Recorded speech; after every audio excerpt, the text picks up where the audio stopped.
기도하고 말씀 생각하십니다. 하나님 아버지 감사합니다. 이 저녁에도 무더운 여름철 불볕 더위 속에서도 하나님의 은혜로 살며 또 이 저녁에 무더운 물 무릅쓰고 예배당으로 나와 하나님께 예배의 단을 함께 쌓으며 또 말씀 앞에 앉게 하시니 감사합니다. 하나님이 저녁에도 주님 주 앞에 모여 예배드리며 말씀을 사모하는 자들, 말씀 앞에 앉아 말씀을 경청하는 모두들의 심령에 하나님께서 큰 은혜와 복을 주시고 헛되이 말씀을 전하지 않고 듣지 않고 받지 않게 하여 주시고 주님 하나님의 은혜로 전하며 은혜로 들으며 받으며 또 다 믿으며 또 마음속에 잘 박힌 목과 같이 간직하며 또 우리의 실생활 가운데서 말씀이 항상 기억나서 말씀의 사람들로 자라가게 하여 주옵소서. 주의 아름다운 형상을 이루어 주께 영광을 돌리며 주의 뜻을 받들며 주의 일에 쓰임받는 복된 종들이 되게 하여 주옵소서. 주님 부족하고 무익하고 미천한 종에게 성령의 은혜를 주셔서 주 예수 그리스도의 의 안에서 성령의 크신 감화와 감동 속에서 말씀을 깨닫고 전하며 나누게 하여 주옵소서. 예수님의 이름으로 기도하옵나이다. 아멘. 아멘. 자, 욥기 13장 말씀 같이 보십시다. 1절부터 좀 다시 보십시다. 나의 눈이 이것을 다 보았고 나의 귀가 이것을 듣고 통달하였느니라. 이것이란 말은 물론 앞에 있는 어떤 것을 가르치고 했죠. 앞에 말한 내용은 지난 시간에 생각한 대로 하나님께서 악인의 형통을 허락하셨다 그런 말을 욥이 하였고 또 하나님의 공의의 섭리에 대해서는 내가 다 알고 인정하는 바이다 그런 말을 했으니까 그런 내용들 읽었습니다. 하나님의 공의의 섭리 또 그러나 그 가운데서 악인의 형통을 일시적으로 허용하시는 하나님의 섭리 등을 말할 것입니다. 나의 눈이 이것을 다 보았고 나의 귀가 이것을 듣고 통달하였느니라. 너희 아는 것을 나도 아노니. 너희 아는 것은 그들의 공의의 형벌에 관한 지식, 공의의 하나님의 공의에 관한 지식이었죠. 너희 아는 것을 나도 아노니 너희만 못한 내가 아니니라. 참으로 나는 전능자에게 말씀하려 하며 하나님과 변론하려 하노라. 너희는 거짓말을 지어내는 자요. 거짓말을 지어내는 자요. 거짓말을 지어낸다는 이 히브리어 단어는 영어 성경들의 번역대로 바른다, 토펠이라는 타파르라는 이 단어는 바른다, 토펠하면 바르는 자 그런 뜻이 드는데 거짓말로 바르는 자. 그러니까 사람이 진실해야 되는데 진실하면 진실한 말로 이렇게 나타나게 되어 있죠. 말은 사람의 가지고 있는 마음을 표현하고 생각을 표현하는 것이 말이죠.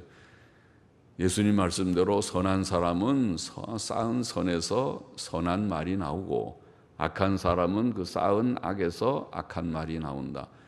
그러니까 사람이 가식적으로 외식적으로 아주 예쁜 말을 할 수는 있지만은 그거 일시적이고 좀 사귀고 여러 해 지나보면 들통이 난다 그러죠. 속에 있는 것이 다 드러나요. 그래서 속에 사람의 인격성은 말로 다 표현된다고 흔히 말하는 것이죠. 그런데 여기에 거짓말을 지금 하는 사람은 거짓말을 가지고 살게 자기를 바른다, 포장한다. 그들이 거짓말을 한다는 말이지만은 참된 말을 하지 못하고 거짓말을 결국 하는 사람이 된다. 그런 말입니다. 그 친구들이 하나님에 대해서 바로 알긴 알았는데 적용을 잘못하니까 그것이 결과적으로 거짓말이 되어버리는 것이 됐습니다. 그래서 여하튼 거짓말로 바르는 자요 이렇게 표현했습니다. 또 다 쓸데없는 의원이니라. 의원들은 병을 잘 고치는 게 진짜 좋은 의원이죠. 병도 못 고치는 의사 선생님들은 무슨 소용이 있겠습니까? 돈만 버는 사람들이 그렇죠. 근데 병을 잘 고치면서 돈도 벌고 그러면은 좋겠죠. 좀 값도 적절하게 받고 이상한 의사 선생님처럼 너무 많이 값을 받으려고 하지 않고 적절하게 또 어려운 사람들을 좀 배려해서 적절하게 하고 그리고 병을 잘 고치면 훌륭한 사람인데 쓸데없는 의원이라 의사처럼 고친다고 말만 떠들썩하게 하는데 실제로 하나도 고치지도 못하는 그런 의사 선생님과 같죠. 그러니까 이게 조언을 하고 친구랍시고 친구라고 하면서 이렇게 좀 조언을 하고 그를 도와준다고 하는데 도와주는 게 아니라 오히려 마음에 상처만 주고 아무런 도움이 되지 못하는 또 정확한 진단도 하지 못하고 또 처방도 하지 못하는 쓸데없는 의원과 같다고 말합니다. 너희가 잠잠하고 잠잠하기를 원하노라. 이것이 너희의 지혜일 것이니라. 우리가 잘 모르면 가만히 있는 게 지혜죠. 너희는 나의 변론을 들으며 나의 입술의 변명을 들어보라. 너희가 하나님을 위하여 불의를 말하려느냐 그를 위하여 괴휴를 말하려느냐. 괴휴도 거짓말이죠. 하나님을 위한다고 하면서 지금 욥이 죄를 지어서 벌을 받았다 그 말을 하면 하나님 앞에서 올바른 말이 되지 못하고 거짓말이 지금 되고 있는 것이죠. 그래서 하나님을 위하여 불의를 말하려느냐. 욥이 죄를 지어서 지금 이렇게 벌을 받고 있다. 그 말 자체도 틀린 말이죠. 옳지 않은 말입니다. 그러니까 이제 욥은 자기를 변호하면서 나는 내가 마음에 거리끼는 것 없이 하나님 앞에 바로 살았다는 것을 살았다는 그런 마음의 그런 확신을 가지고 그런 말을 하고 있습니다. 너희가 하나님을 위하여 불의를 말하려느냐 그를 위하여 괴휴를 말하려느냐. 너희가 하나님의 낯을 쫓으려느냐. 낯을 쫓는다는 이런 표현은 사람의 낯을 본다 그런 말을 하죠. 그러니까 올바른 말을 해야 되는데 그 사람 낯을 보고 올바른 말을 못하고 좀 이상한 다른 말 좀 그를 아첨하는 말로 말을 돌려버리게. 그 낯을 본다고 그러죠. 사람의 낯을 보지 않는 사람이 용감한 사람이죠. 설교자가 되려면 사람의 낯을 보지 말아야죠. 사람을 기쁘게 하는 마음을 가지면은 바른 말을 할 수가 없죠. 사람의 낯을 보면. 그러니까 안면몰수하고 얼굴에 철판을 깔고 하듯이 예레미야나 에스겔을 하나님께서 불러서 설교자로 삼으실 때, 선지자로 삼으실 때, 선지자는 옛날에 설교자죠. 그때 그런 표현을 했죠. 내 얼굴에 철판을 깔듯이 악한 사람들 앞에 가서도 멸망을 선포하고 하려면은 보통 사람은 겁이 나서 못하겠죠. 그러다가 얻어맞아 죽겠다 싶은 설교자들은 그런 각오를 하면서, 그래서 전도자들은 전도하다가 맞기도 많이 했잖아요. 여러분, 우상숭배는 그것은 죄입니다 그러면 우상숭배자들이 저 우리 보고 욕했다고 저 때려 죽여야 된다고 그렇게 막 핍박하고 하겠죠. 그렇게 했습니다. 그런데 이제 낯을 본다는 표현은 그런 것인데, 다시 번역하면 그를 위해 편벽됨을 보이려느냐만을 좀 더 그 뜻을 살려서 번역한다면 그것이 영어 성경 NASB나 NIV 성경의 번역입니다. 그를 위해 편벽됨, partiality, 편벽됨을 보이려느냐 이렇게 번역을 했습니다. 그를 위하여 쟁론하려느냐. 하나님이 너희를 감찰하시면 좋겠느냐. 하나님이 나를 지금 이렇게 다 감찰하시고 나에게 큰 고난을 주시면서 이렇게 나를 압박하시는 것처럼 하나님이 너희도 그런 식으로 한번 감찰하고 압박하면 좋겠느냐 이런 뜻이겠죠. 너희가 사람을 속임같이 그를 속이려느냐. 사람을 속임같이 그를 속이려느냐. 속인다 속인다라는 말은 여기에 조롱한다 이렇게 번역하기도 했습니다. 속인다라고도 번역하고 조롱한다 그런 뜻도 있습니다.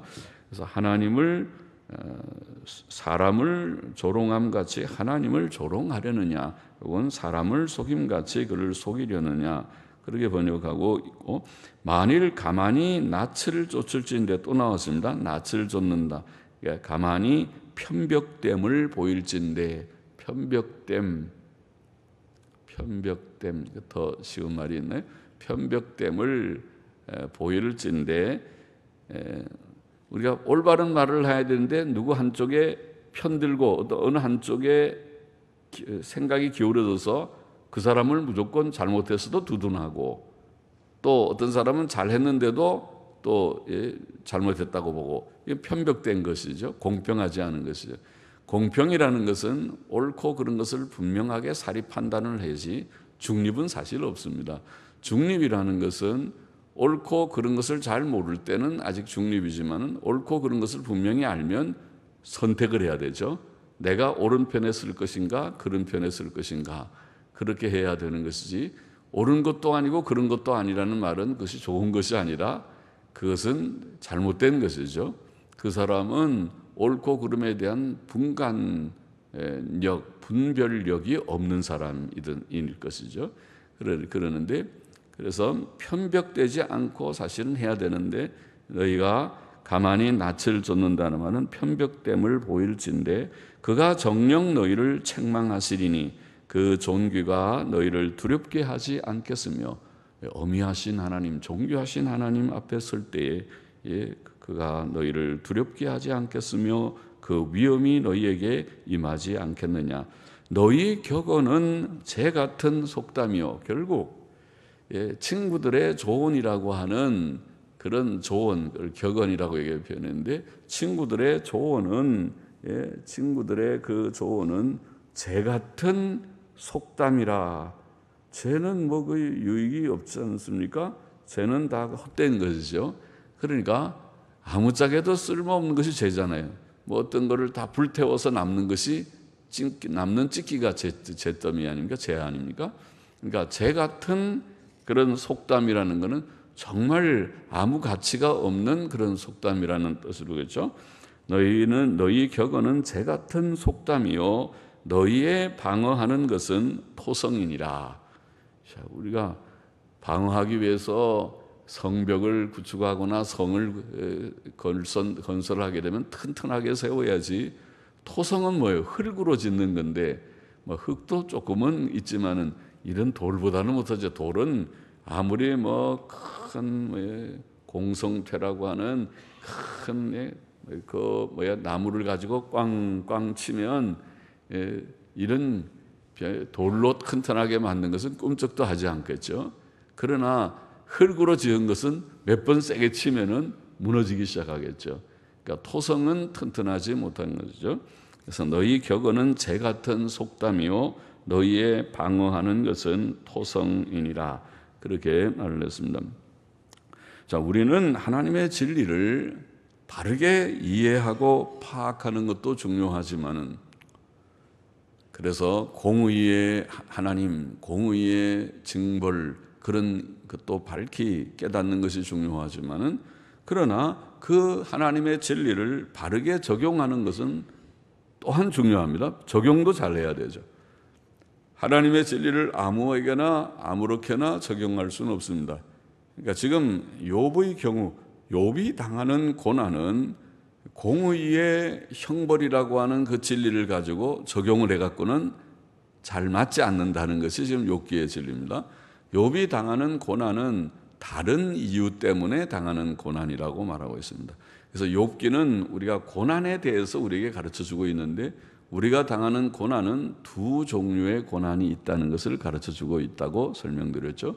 하나는 공의의 우리가 진리에 따라서 죄를 지으면 당하는 고난, 그것은 율법이 말하고 있는 것이고, 그것도 욥기 성경에서 부정하지 않고 긍정해요. 욥도 내가 안다. 욥의 친구들은 지금 그것만 알고 있죠. 그래서 말하고 있어요.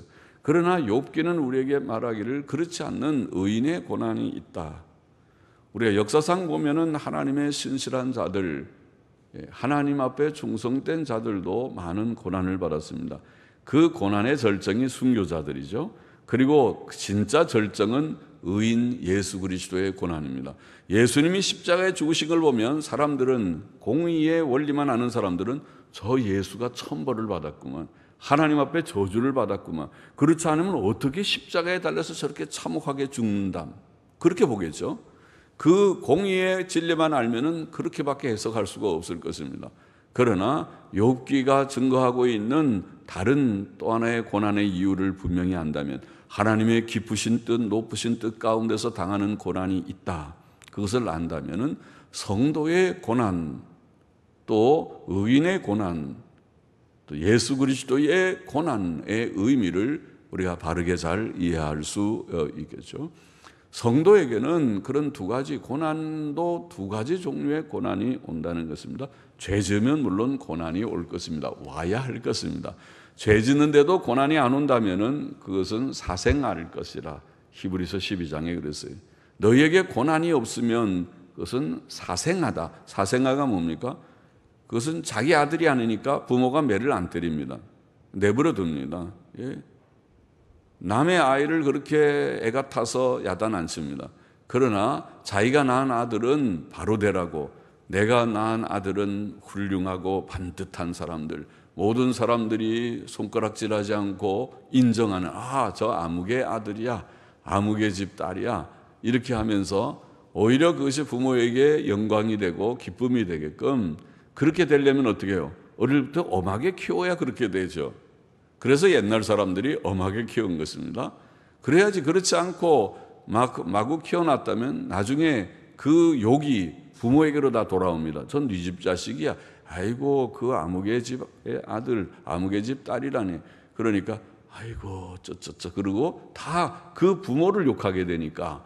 그래서 부모들이 바르게 생각이 있는 사람들은 어릴 때부터 엄한 교육을 시켰어요.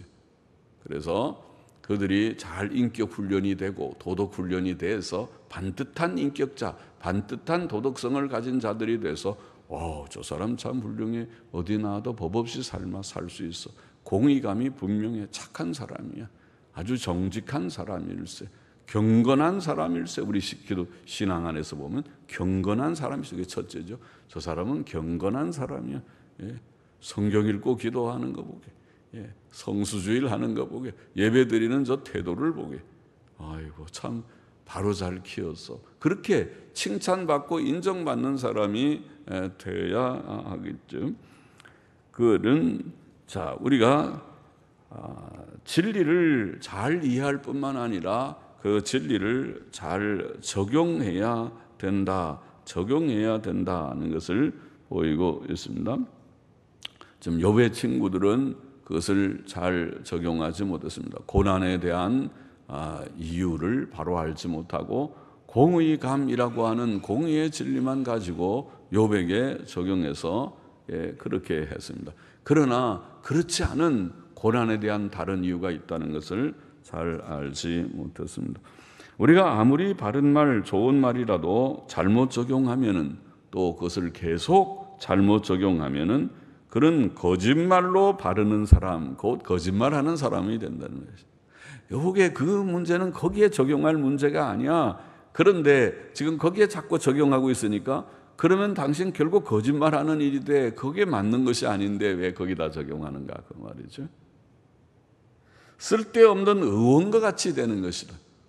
말을 하면, 조언을 하면 그에게 유익되게 해야 되는데 그 맞지 않는 걸 자꾸 말하게 되면은 쓸데없는 의사 선생님처럼 다 그 소용이 없는 그 얘기만 하고 있다, 시간 낭비만 하고 있다, 그렇게 말할 수 있겠습니다. 또 그의 말은 불의하고 거짓된 말이 되고 남에게 아무런 도움이 되지 못하는 재 같은 속담. 우리가 말을 하는데 좋은 말 같이 보이긴 하는데 결국 다 잿더미 같이 없어지는 재 같은 속담이 가치 없는 거죠. 소용이 없는 말을 하는 거예요. 정말 그 사람이 말을 하고 조언을 하면은 끄떡끄떡하고, 그 조언이 항상 내게 딱 맞고 유익하고 그렇게 돼야 좋겠죠. 그런 조언을 우리가 주고받는 사람이 되면 좋겠습니다. 그것을 원합니다. 그러나 제 같은 속담, 그거 쓸데없는 속담이죠. 또 흙으로 쌓은 토성과 같은 성, 무너져 버리고 말 것입니다. 비만 많이 와도 흙은 다 흐트러져 버리고 말 텐데요. 여기 비가 많이 오면은, 그러니까 안 되겠어요. 튼튼한 돌로 지어야 되고, 오늘날로 하면 콘크리트, 철근 콘크리트로 지어야, 철근을 좀 굵은 철근을 다 넉넉하게 잘 넣어서 다 얼기얼기 다 서로 묶어놓고 콘크리트를 부어서, 레미콘 차가 와서 콘크리트를 부어가지고 튼튼한 옹벽을 만들면은, 그러면은 그것은 몇십 년, 몇백 년도 갈 것 같습니다. 그렇게 갈 수 있죠. 튼튼한 집을 지을 수가 있습니다. 13절 보십시다. 너희는 잠잠하고 나를 버려두어 말하게 하라. 무슨 일이 임하든지 내가 당하리라. 내가 어찌하여 내 살을 내 이로 물고 내 생명을 내 손에 두겠느냐. 그가 나를 죽이시리니 내가 소망이 없노라. 자, 이렇게 우리가 번역하기도 하는데, 그러나 영어 성경들 중에는 놀랍게 우리 개역 성경이랑 번역한 성경은 딱 한 개 성경밖에 제가 발견하지 못하고, 그래서 우리 개역 성경이 이것이 1900년대 초에 개역이 보고 구역은 아마 1800년대 말에 번역됐을 것인데, 그 1900년대 초에 번역됐을 때에 그때 나왔던 그 오래전 1901년인가 번역되었던 미국의 성경 그 하나만 우리처럼 돼 있고, 그 외에 그 전에 나온 1611년에 나온 킹제임스 성경이라는 영어권에서는 아직도 1611년 성경이 고체만 좀 바뀌어서 아직도 읽히고 있어요. 킹제임스 성경이라는 흠정역 성경이라는 성경이. 그러니까 영어권에서는 성경의 역사가 깊죠. 1611년의 성경이 아직도 2018년에도 쓰이고 있는 정도로 권위가 있는 성경인데, 그 성경이나 또 근래에 권위 있다고 하는 성경들, NASB, 제가 때때로 New American Standard Bible, NASB나 New International Version, NIV 성경이나 많이 읽히는 권위 있는 성경들도 다 이렇게 번역하지 않고, 또 그뿐만 아니라 옛날 고대의 헬라어 성경이나 시리아어 성경이나 탈굼이라는 아람어 성경이나 또 벌겟이라는 라틴어 성경이나 이 성경들이 다 이 영어권의 성경들과 더불어서 이렇게 번역하지 않고, 비록 그가 나를 죽인, 뭐라고 아까 됐죠? 그가 나를 죽이시리니 그러지 않고, 비록 그가 나를 죽이실지라도 나는 그를 의뢰하리라. 나는 그를 의뢰하리라. 내가 소망이 없노라 하고 말이 좀 달라졌죠. 내가 소망이 없다는 말은 내가 그를 소망할 수 없다는 뜻인데, 나는 그를 의뢰한다, 이런 뜻으로 번역을 했습니다. 그래서 그 히브리어 단어 하나가 로라는 단어가 부정어냐 아니면 인칭대명사 그를이라는 말이냐, 그 이제 차이가 생긴 것인데, 히브리어 성경에는 그런 것이 간혹 있습니다. 그래서 제가 조금 설명했죠. 원래는 이렇게 쓰여 있는데, 그걸 히브리 말로 케티브라고 하는데, 이렇게 쓰여 있는데, 그러나 이것을 이렇게 읽어야 될 것이다. 옛날부터 서기관들이, 마소라 학자들이라는 서기관들이 이렇게 읽어야 될 것이다. 케레 그럽니다. 이렇게 읽으세요 하고 써놓은 그 구절들이 몇 개 있어요. 그 구절들에 들어가는데, 아마 문맥으로 봐서 그렇겠죠. 그래서 그렇게 영어 성경들이 다 번역했어요. 단지 영어 성경 하나, 아까 말한 1901년에 번역한 ASV라고 하는 아메리칸 스탠다드 버전. ASV 성경은 참 흥미가 있어요. 제가 개역 성경이 1900년대 초에 번역됐을 때, 그때 미국에서 번역되어 있는 미국 표준역이라고 하는 ASV 성경이 1901년에 번역된 성경이 있었는데, 영어권 성경 중에, 영어 성경 중에서 그 성경만 구약의 하나님을 여호와라는 말을 쓰고 있어요. 그러니까 우리 개역 성경에도 여호와가 나오죠. 그러나 그 외에 킹제임스 성경이나 모든 영어 성경에는 여호와라는 말이 없고 로드 그래요. 주님이라고 다 번역했어요. 아도나이 여호와라는 이 단어를 주님이라고 번역했어요. 이것은 오랜 전통이 있어요. 히브리 사람들도 여호와라는 말은 너무 귀한 하나님의 이름이니까 우리 하나님의 이름을 야 김효성, 효성아 그렇게 보통 안 부르잖아요. 점잖에게 김 목사 이렇게 부를지 모르지만 이름을 잘 안 불러요. 그처럼 히브리 사람들이 여호와는 하나님의 이름이니까 함부로 부르지 않고 여호와라는 그 단어가 나오면 아도나이 주님이라고 읽었어요. 히브리어 성경을 읽을 때 그렇게 여호와 그렇게 읽지 않고 아도나이 그 전통이 아주 오래된 전통인데 그래서 영어권에서 번역할 때 로드라고 다 번역해요. 대문자로 주님이라고. 그러니까 여호와라는 말은 우리 개역 성경하고 영어권에서는 아까 말한 1901년에 번역한 아메리칸 스탠다드 버전 그 성경 한 권에만 여호와라는 말이 나오는 정도로 제가 아는 한 그러니까 흥미로운 것인데 그래서 자 여하튼 다시 정리하면은 그가 나를 죽이시리니 내가 소망이 없노라. 원래 히브리어 성경에는 그렇게 돼 있고 지금 말한 대로 아메리칸 스탠다드 버전 ASV 성경에는 그렇게 번역을 했는데 그런데 고대 번역이나 모든 영어권의 번역들이 전부 우리말과 좀 다르고 우리말은 특이하게 그걸 따라서 번역했고 비록 그가 나를 죽이실지라도 나는 그를 의뢰하리라 이렇게 번역했다는 것입니다. 그래서 욥은 지금 이것이 그 뜻이 맞는 뜻이 아닌가 그렇게 싶습니다. 그래서 그가 나를 죽이시니 내가 소망이 없노라 그렇게 읽지 말고 비록 그가 나를 죽이실지라도 나는 그를 의뢰하리라. 영어 성경들과 같이 고대의 성경들과 같이 또 마소라 학자들이 이렇게 읽으세요 케레라고 설명한 설명과 같이 그렇게 번역을 해봅니다. 그러나 그의 앞에서 내 행위를 변백하리라.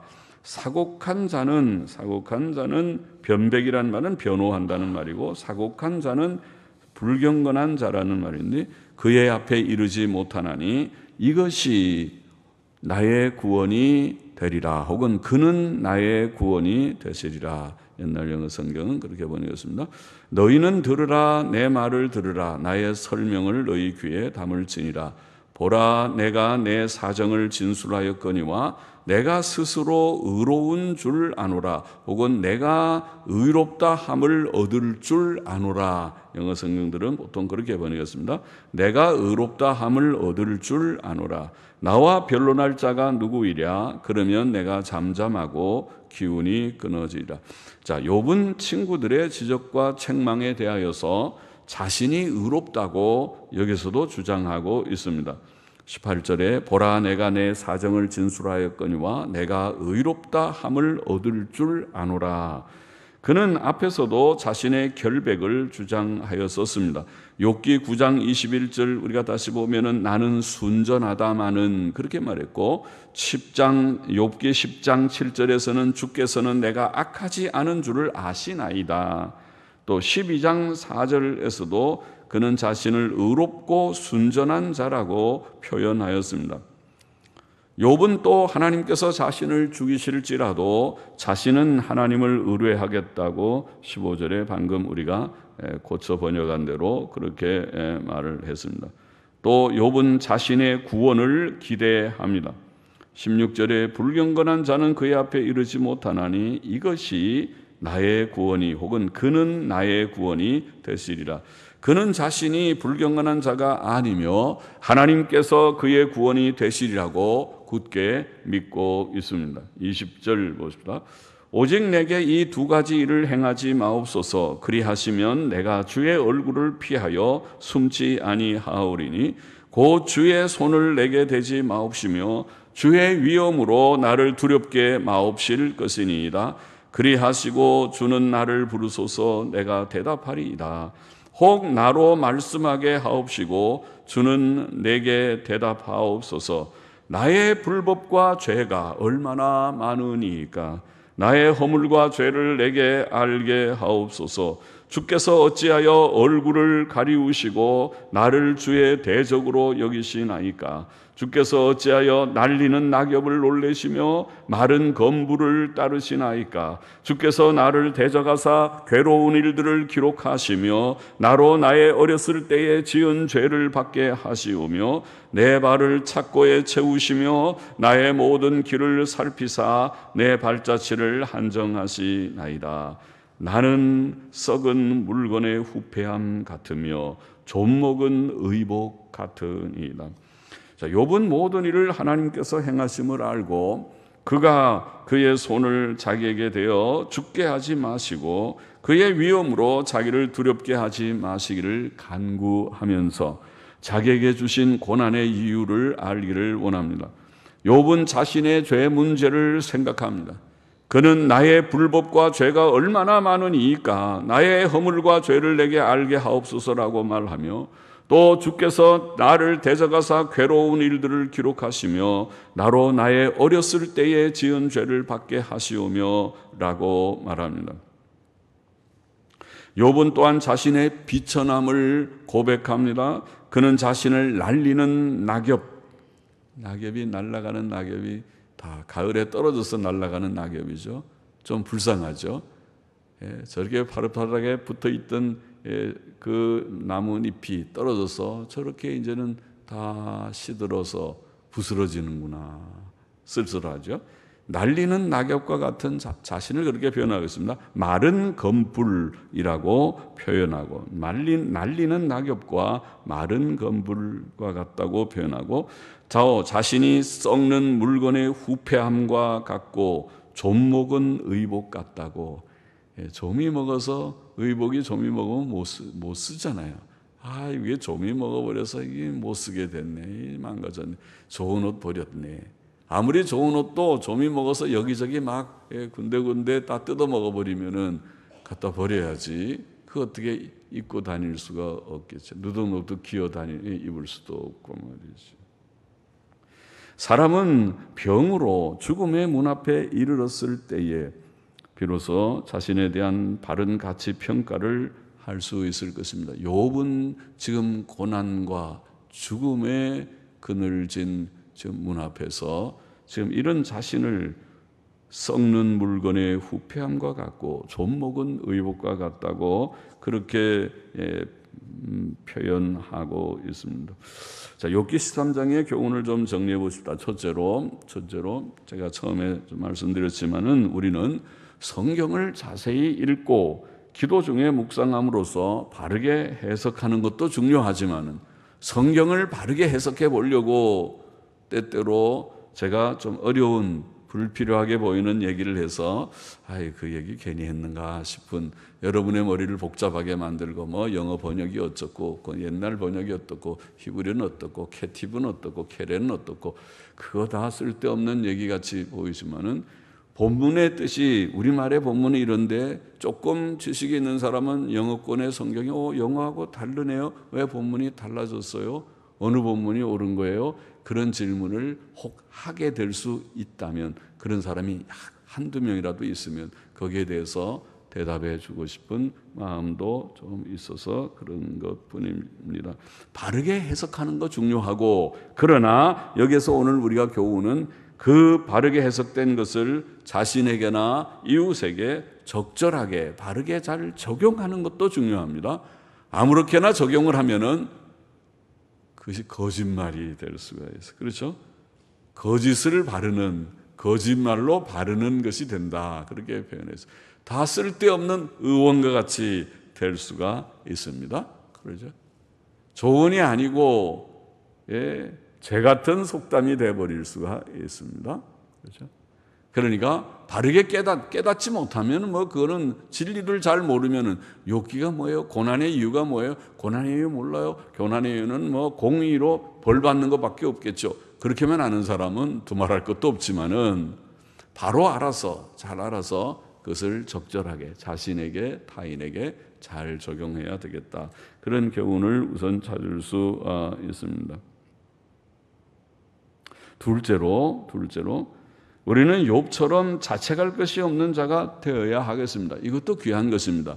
욥기 1, 2장에서 이미 우리가 교훈받았습니다. 욥은 에녹과 같이 하나님과 동행하고 노아와 같이 의인이요 하나님과 동행하고 온전한 자요 욥도 이게 다 에녹, 노아, 욥, 아브라함 다 다윗 귀한의 그러한 분들입니다.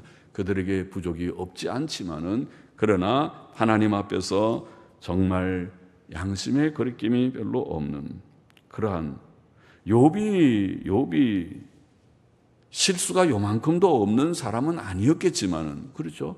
욥도 인간이니까 부족이 있지만은 욥도 자기가 인정했어요. 앞에서 우리가 읽었죠. 자신이 죄를 지은 적이 있다는 것을 부정하지 않았어요. 그러나 욥이 지금 이런 자책하지 않는 것은 뭐냐면 자기가 과거에 이런저런 부족이 있어도 하나님 앞에 그것을 다 회개했어요.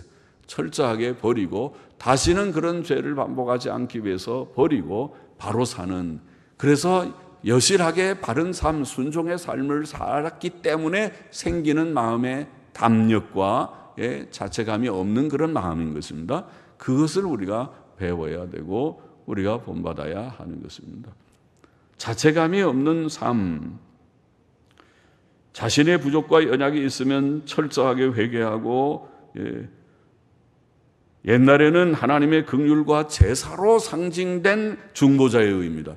예수님의 의는 구약시대에는 어린 양의 제사로 피로 상징되었습니다. 그리고 오늘은 우리가 예수 그리스도의 이름으로 죄 씻음을 받고 부족할 때마다 주여 주의 의 안에서 나의 부족을 오늘도 씻어주옵소서, 나의 발을 씻어주옵소서, 주께 나아가서 고백하며 씻음을 받고 다시는 그런 일을 반복하지 않기를 결심하고 그런 자책하지 않는 그런 삶, 자, 그것은 성숙한 삶이라고 볼 수 있습니다. 성화의 여실한 그런 증표와 같은 것입니다. 사도 바울도 그러했습니다. 고린도전서 4장 4절에 보면 내가 자책할 아무것도 깨닫지 못하나 그렇게 했죠. 자책할, 스스로 자기를 너 아직도 너 왜 자꾸 그런 죄를 지어? 그렇게 자꾸 죄 지으면 하나님께서 기뻐하시겠어? 복을 받겠어? 안 되잖아. 그런 거는 왜 자꾸 거짓말해? 왜 자꾸 그렇게 나쁜 짓을 해? 그거는 안 되는 거 아니야. 이렇게 스스로 양심이 자책하고 우리 자신이 올 때 너는 그래서 복받기 틀려서 이렇게 자책하는 사람이 어떻게 하나님 앞에 담대히 서서 복을 받게 구하고 받을 수가 있겠습니까? 먼저 그에게 필요한 것은 복이 아니고 회개지요. 하나님 앞에 눈물로 골방에 들어가 회개 기도하고 나와. 들어가서 회개하고 콧물을 흘리고 내가 잘못했습니다. 또 실수했습니다. 또 넘어졌습니다. 다시는 그렇게 하지 않겠습니다. 다시는 그렇게 하지 않겠습니다. 결심 또 결심, 굳은 결심하고 나와. 그리고 다시 잘 해봐. 그렇게 해야 되는 것이지. 그러잖아요. 그래야지 우리가 되겠단 말이에요. 자책할 아무것도 깨닫지 못하나 그러나 이를 인하여 의롭다함을 얻지 못하노라. 내가 이렇게 자책할 것을 아무것도 갖지 못한다고 해도 행위로 구원받는 것이 아니란 말이에요. 행위로 의롭다함 받는 것이 아니고 나의 의는 이것뿐 예수의 피밖에 없지만은 예수 그리스도의 의로 내가 의롭다함을 받고 구원받지만은 그러나 예수님의 의로 구원받은 사람은 자책할 것이 없는 자가 되어야 한다는 것이 성경의 진리란 말이죠.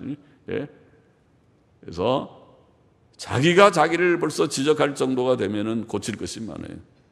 성경도 보고 기도도 하고 죄짓지 말고 거짓말도 하지 말고 착한 마음 품고 스스로 자책할 것이 없이 그렇게 살아가야 한답니다. 다만 나를 판단하실 이는 주시니라. 그렇게 바울도 말했던 것입니다.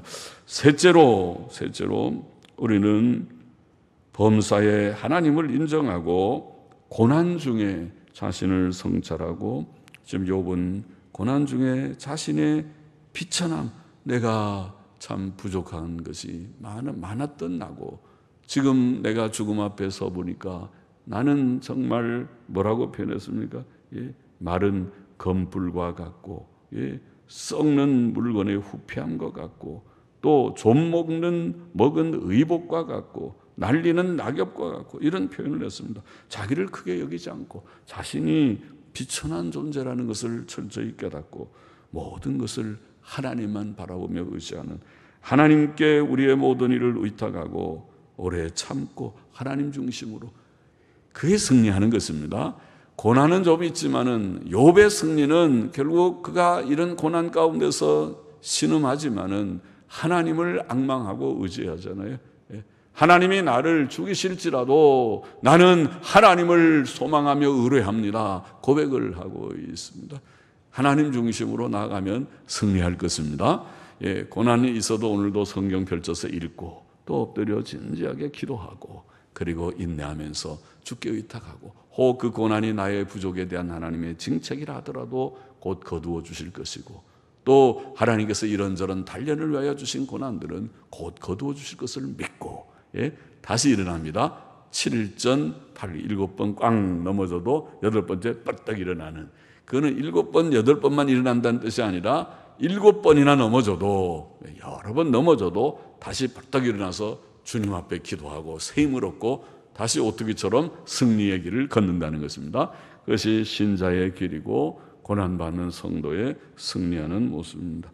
기도하십시다. 하나님 아버지, 우리가 성경 말씀의 진리를 바로 깨닫고 잘 적용할 수 있게도 하여 주시고 또 욥처럼 자책할 것이 없는 자로 주 앞에 설며 살아가는 성화를 조금이라도 여실히 이루는 자가 되게 하여 주시옵시고 고난 가운데서 오직 참고 오래 참고 하나님께 다 의탁하며 자신의 부족을 깨닫고 또 하나님 앞에서 하나님 중심으로만 살아가는 저와 우리 모두가 되게 하여 주옵소서. 예수님의 이름으로 감사하며 기도하옵나이다. 아멘. 아멘.